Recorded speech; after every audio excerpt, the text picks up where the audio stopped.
Hey there, Communications 440 class. My name is Brianna Lip, and I chose to do my final research presentation on COVID-19. Since this is such a large topic to cover, I decided to really narrow it down with my question being, how did the Chinese government and the American government really choose to communicate about this pandemic, and what actions were taken to really dive in and research this to try and stop this as quick as possible. So first off, I really wanted to go into a timeline. I think this is super important with the key points that I will be covering throughout my presentation about how this kind of all started out and how the WHO found out about it, the World Health Organization, and really how China reported it and how we started getting in contact with them. So first off, we'll go back to November 17th, 2019, when the first case was reported. This is supposedly supposed to be our patient zero. We are not quite sure, as there have been some reports that it may have started earlier, but we aren't entirely sure. So patient zero was a 55-year-old Hubei man who came into a hospital in Wuhan, China, with respiratory and pneumonia-like symptoms. So this is kind of where it starts from. They have believed that this virus comes from a wet market in China, that either someone ate a bat or a pangolin, which is an armadillo. I had to research it. And this is kind of where they obtained the virus, and this is how it started spreading. We then go to December 20th, 2019, and cases have now reached around 60 people, not confirmed, as we aren't entirely sure. And the WHO has still not been notified. We then go 7 days later to December 27th, and Dr. Zhang, the head doctor of the respiratory department of Hubei, reported to health officials in China this novel coronavirus, is what he deemed it, was causing this disease that has infected over 180 people.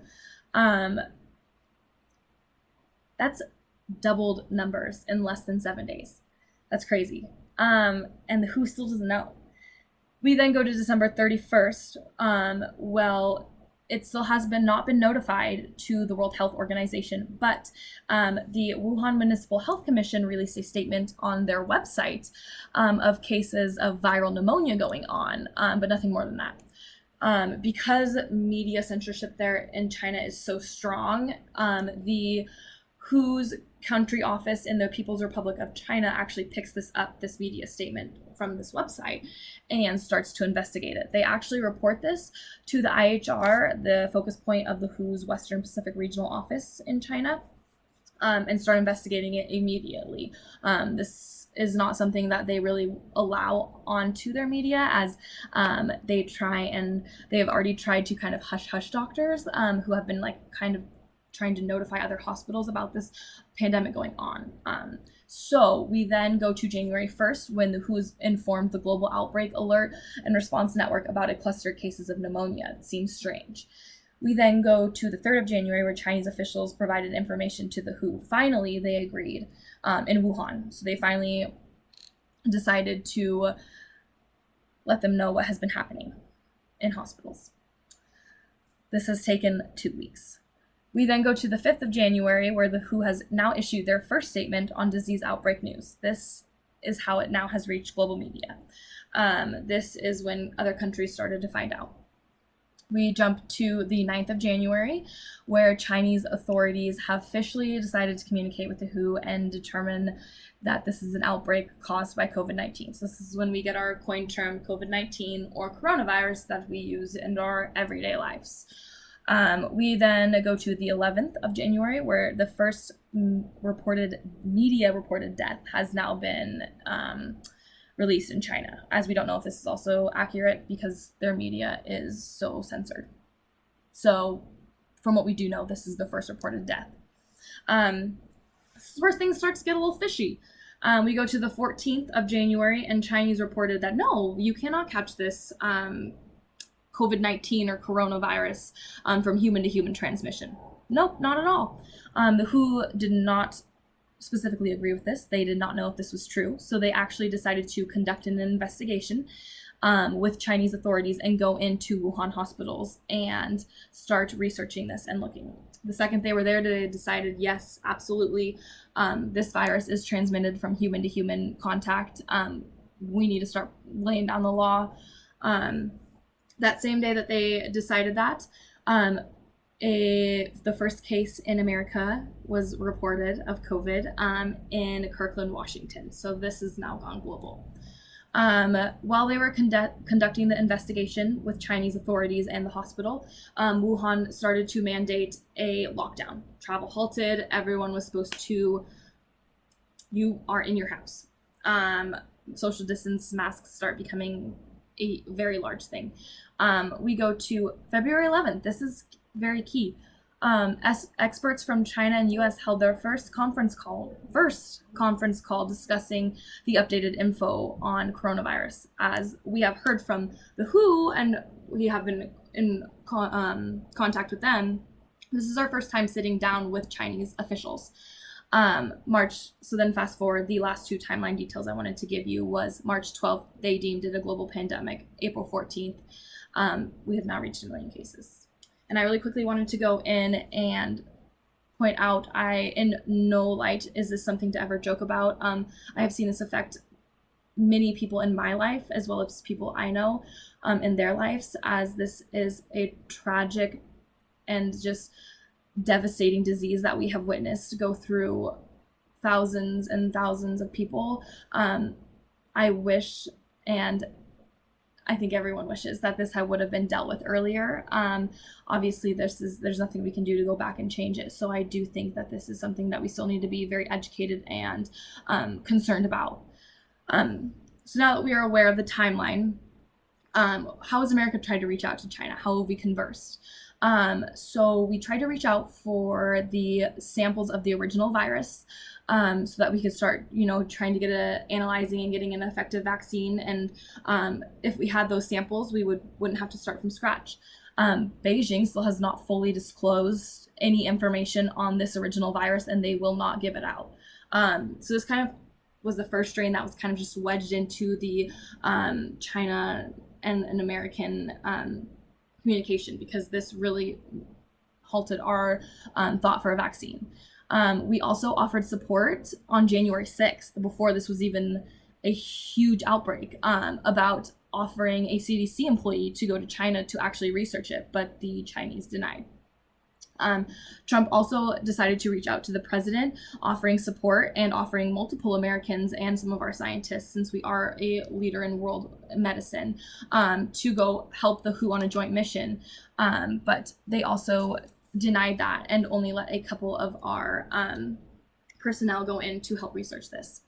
Later, Trump did pull out one of the persons that we had working in China on the virus.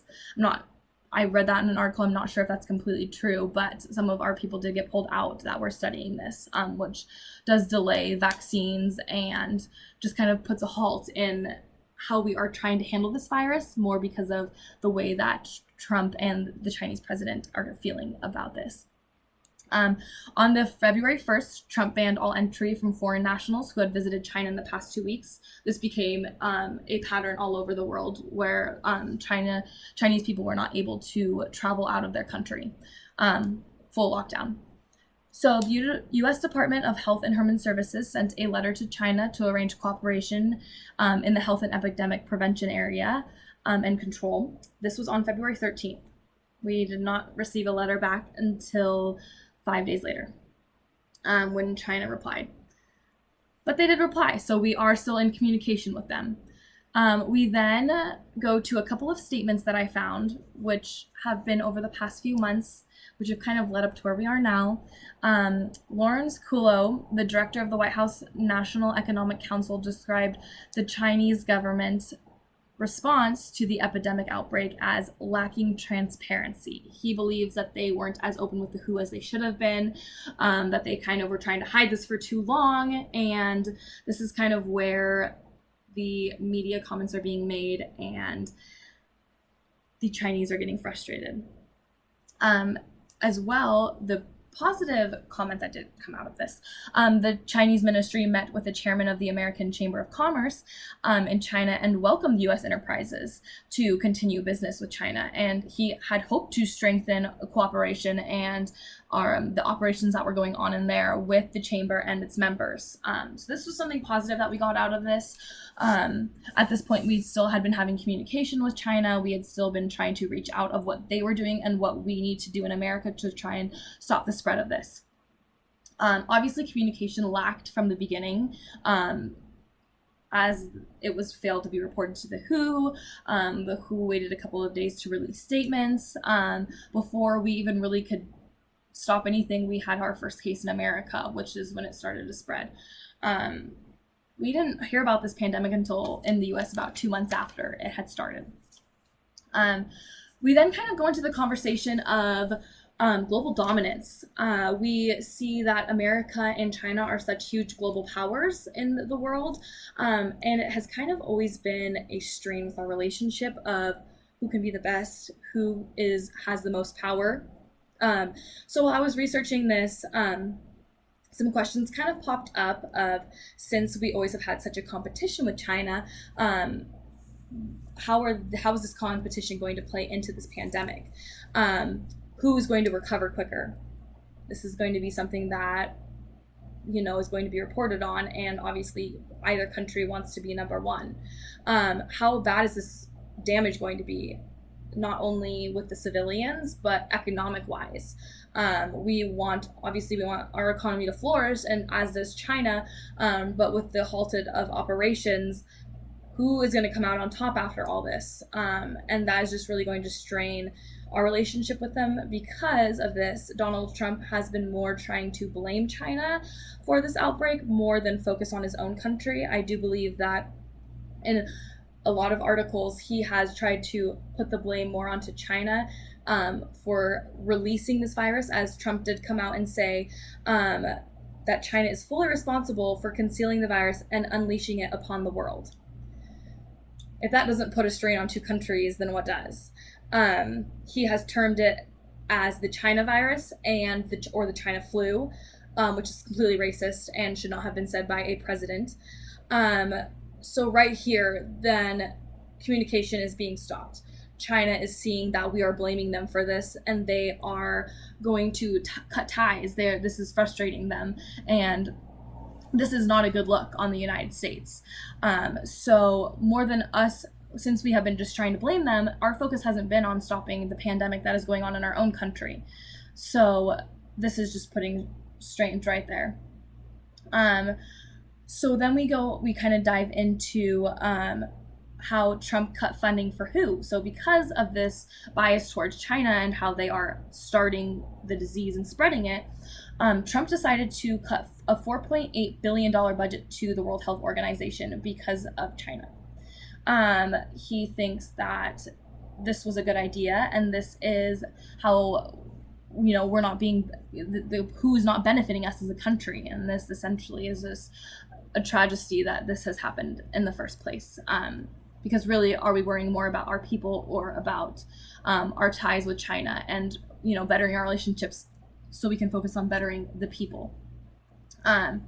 So while this is all going on, Washington, D.C. indicts 2 Chinese hackers for allegedly stealing the coronavirus vaccine research. And U.S. then realized, so that we indict these 2 for trying to steal our vaccine, and this is just, tension is rising. We are now being blamed by China for our attention. So at this point now, it's just arguments going back and forth between, what is happening with the vaccine, who is to blame for this, when there shouldn't be a blame in general, as it's a disease. So that's just kind of the really unfortunate part that we have now seen of this pandemic going on, as if we didn't have to focus on the nitty-gritty details of fighting, we could focus on finding a vaccine and saving our people. So we kind of go into, I wanted to focus more on a media side of it. The media obviously covers a lot to do with China, and they really censor what is being said there. So because of the censorship there, I wanted to look into when this really did reach media, because in a way, the media is the way that we are scared. We take caution from it. And was it too late because we weren't as aware from this, the media outlets about how serious this was? So the media censorship does help the efforts that was in progress because it didn't help. It ruined it. So a message that was set out from China was the Wuhan. So Wuhan 1 can't be judged to be SARS. Wuhan has the only virus lab in the country. There are ways to deal with the virus. If Wuhan can't figure it out, no one can handle it. So they're basically saying that if Wuhan can't figure out how to fight this disease, then no one else is going to. This was actually published December 31st, 2019, and was taken down within an hour from China's media censorship. So there was a popular website in China called Weibo, so it's like our alternative to Twitter. From December 1st to February 27th, there was 11.5 million collected posts on how, with a coined term of outbreak or related keywords. 1.2 million of these tweets were censored from their government, and that speaks volumes, showing how much they were trying to censor this communication of this disease, and how they were not trying to have it get out, or what people were saying they were not wanting other countries to know. This is a key factor. Then we go to American media, and we see on January 9th, The Guardian's media outlet called The Guardian posted a story titled "China's SARS-like illness worries health experts." So we start seeing this surface in American media. Obviously a couple days later, but that January 9th was still pretty early. So we're starting to see these articles come out, but not much being done and communicated between the government. So these were all censored media outlets that have really restricted an early media access that could have warned us more about this disease. The last thing I wanted to go into detail about, because this has just happened actually a couple weeks ago, the U.S. Senator Mike Pompeo delivered a speech titled "Communism in China and the Free World's Future."